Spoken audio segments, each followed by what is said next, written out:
Japan has one of the best vinyl record scenes I've ever seen.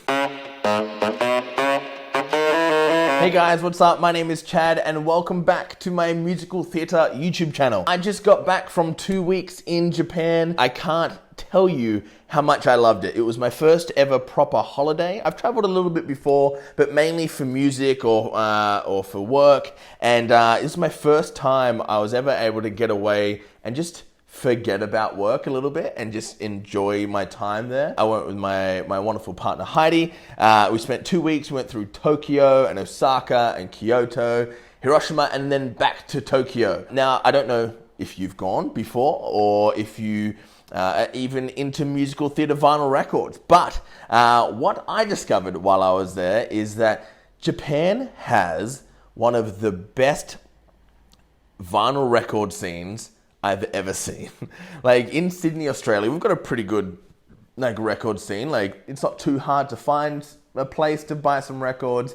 We have some record fairs, which is great. And while I was in Kyoto, I happened to look up record store on Google Maps. Shout out to Google Maps, by the way. How did anyone ever travel before we had Google Maps? And Google Translate for that matter. It was incredible. I looked up record store on Google Maps while I was in Kyoto, and 30 record stores popped up in a 5-block radius of my hotel. Naturally, I freaked the hell out because, as you might know, I collect musical theatre records. I went a little bit nuts. I bought quite a few. My baggage allowance was over, and so I had to buy some boxes at the airport to put other things in so we could get these home, and also some other things that my partner bought. But yeah, I thought I would update you. So the first record I got, we kind of stumbled across this one. My partner and I hired some bicycles, and we went kind of hopping between cafes and homeware stores. And on our way back, we actually found this place called Adult Oriented Records. It's this tiny little shop that it's hard to get into if you're wearing a backpack. It's that small. And I got South Pacific, which is, it's one that I have already, and it's quite cool. I didn't expect to come across, one, any record stores, and two, any musical theatre, and how wrong I was. Most of them are Japanese pressings. It's even got a Japanese title along the back there. Now, I don't think any of these are in Japanese. I think they're just Japanese releases, so the covers and the track listing and all that kind of stuff, some of them are in Japanese. When I came across this, it really made me realize that not only are the Japanese very intentional and very thoughtful about everything they do, but with their vinyl records, everything is in mint condition. Whether it's brand new or quite old, secondhand, everything is in perfect condition. They're all sleeved and well looked after. So yeah, that is the first record I got in Japan, South Pacific. So when we got to Kyoto, like I said, I looked up record store on Google Maps, and all these pins and stores started popping up. One day, my partner and I started exploring through the markets and came across the store called Super Milk. I managed to get my hands on Tippin, which is one I have never come across in Australia, which is weird for a pretty popular musical. But yeah, Corner of the Sky is a fantastic song. Yeah, glad I have that. Another Stephen Schwartz to add to the collection. I've got Wicked and a few other things now, so Tippin. The next store I came across in Kyoto was Toradra Record. I had some really bad blisters on my feet from walking so much and only taking my Doc Martens. And my partner went out for the day and I stayed home just kind of feeling sorry for myself and to rest my feet. And I went out and just got something to eat and happened across this store.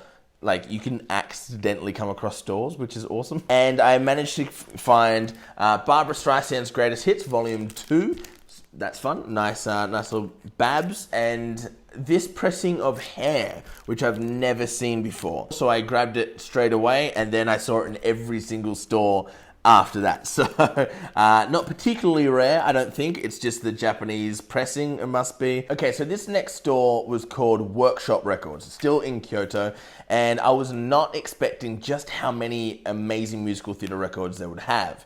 Usually when I go into a store and look for the musical theatre section or musical theatre records, they either don't have any and I get laughed out of the store when I ask for them, or I ask for soundtracks and there's maybe cats. Like it's pretty rare to kind of come across a good selection of musical theatre records. But I was presented with a whole new problem in this one, is that there was too many to choose from.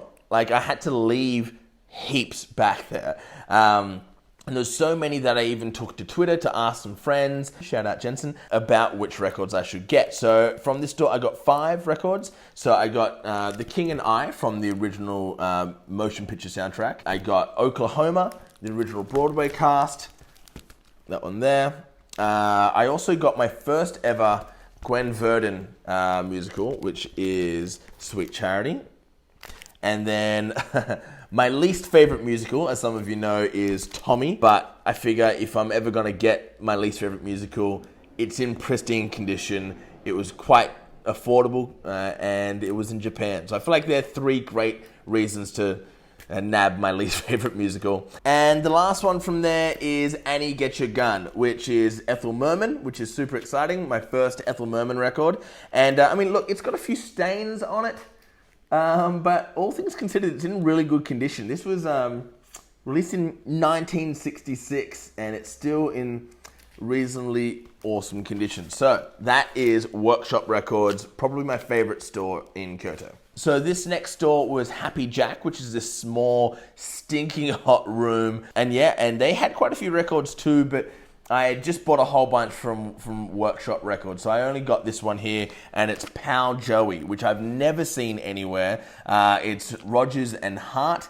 Rodgers, which is Richard Rodgers, before Rodgers and Hammerstein fame. So that's pretty cool. I'm pretty sure that's Rita Hayworth and Frank Sinatra from the movie. So that's pretty cool. Okay, so then after Kyoto, we went back to Tokyo. We made some friends, and we went back to celebrate one of their birthdays in Tokyo. As we were on our way to meet them at the Robot Restaurant, if you've never been, it is a bizarre, wonderful experience that you need to get along to if you're ever going through Japan. And I saw a record store, and I always just had to jump in for 5 minutes to see if they have anything. Not only do I collect musical theater records, but I have a special place in my heart for Mary Poppins, and this is my latest edition. I have 4 Mary Poppins records so far. My partner is a bit of a Mary Poppins fanatic, and yeah, I like to grab these anytime that I can find a new one. So got that one. That was from Union Record down in Shinjuku. So on our last day in Japan, Heidi and I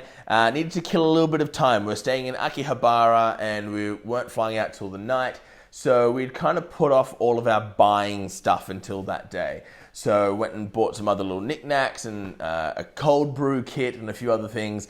And I looked up record store on Google Maps. It's a bit of a trend here. And there seemed to be a whole bunch of record stores a little bit further away. A lot of them were duds. Well, for me, duds. A lot of them didn't have musical theater, and we happened across this really cute classical music record store. It's really quite cool because of the high concentration of record stores in Japan.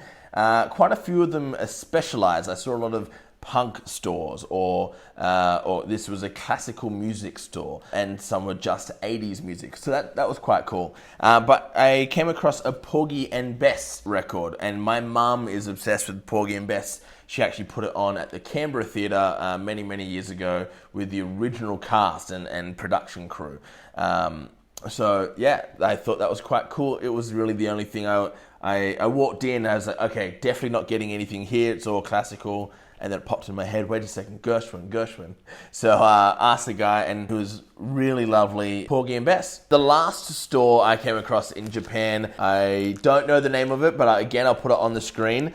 And I managed to get my hands on A Star Is Born with Barbra Streisand and Chris Christopherson, which is now my second A Star Is Born record. I have the new Lady Gaga, Bradley Cooper movie version, so it's cool to have both of those. Also have A Chorus Line, the movie. So I have the original Broadway cast chorus line, but the movie version I had never seen before. So that's pretty cool to get my hands on that one there.